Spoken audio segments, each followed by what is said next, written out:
Now let's dive deep into this big LGBTQ story for today. I'm Buddy Fry, and let's queer up gay culture.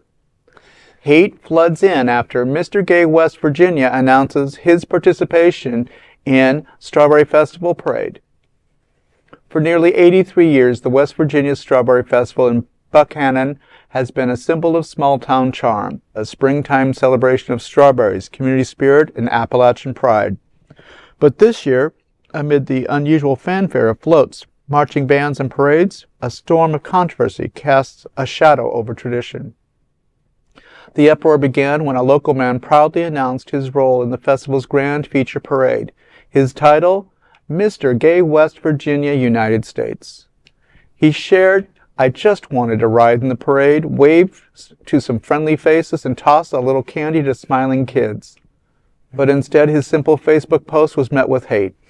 His title, part of the Gay United States pageantry system, honors LGBTQ individuals for advocacy, leadership, and service, not just stage presence or style.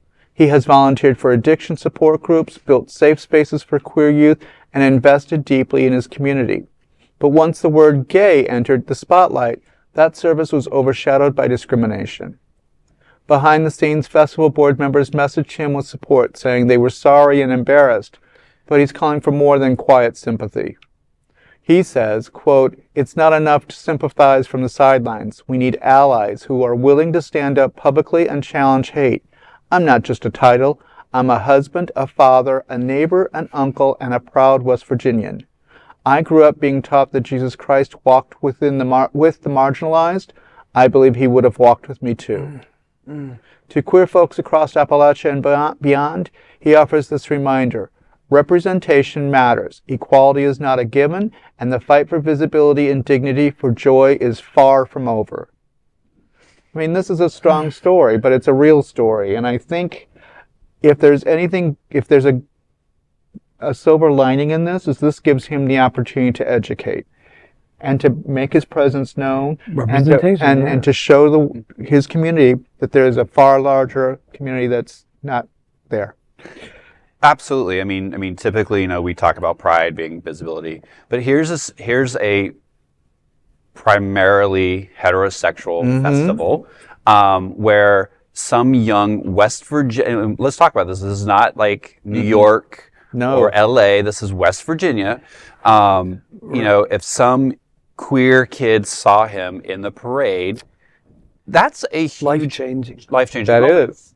I also agree with him. I mean, the organizers of this event should and need to put out a public statement that everybody is welcome in this parade who are part of the community. And he's part of the community. And I know a little bit about the pageantry system, and they are right. I mean, just a little. I know for a fact, you have to go through interviews. They ask you about your, advocacy and what you're doing for your community, and you give them stories and you show them videos. So it's not just about looking pretty up on the stage. They really do look at everything. And so the fact that, he is representing the entire state in one of the largest and most well-known pageantry systems in the LGBT sector is a huge accomplishment among itself, just to have that title. And the community should be proud that they have somebody who's representing their state proudly. But they also need to be educated, because obviously this is the first time any of them have been aware of this pageantry system. Sure. Any of them have been aware of anyone having a title from a man's perspective, because men don't participate in pageantry. True. Right. Unless you're rodeo, and even then it's questionable. Right.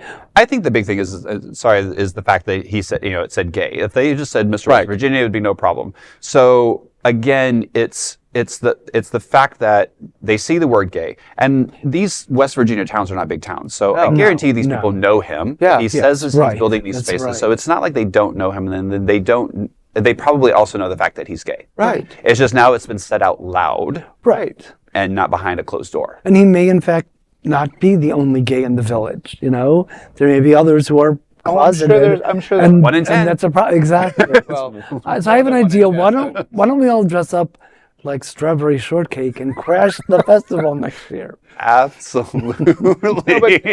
This is probably the first time it's even been broached. Right. And a presence Also has been true. made. So,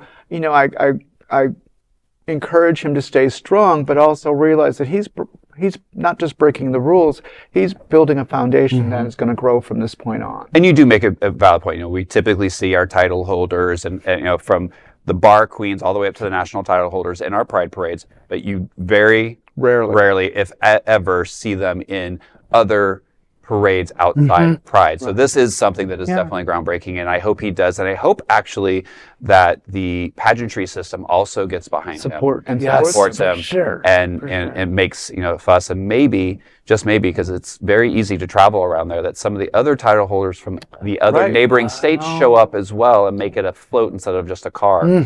So that is a big LGBTQ story for today. There is no other queer nonprofit media platform like this in the entire world. Support our LGBTQ stories by subscribing and sharing Queer News Tonight.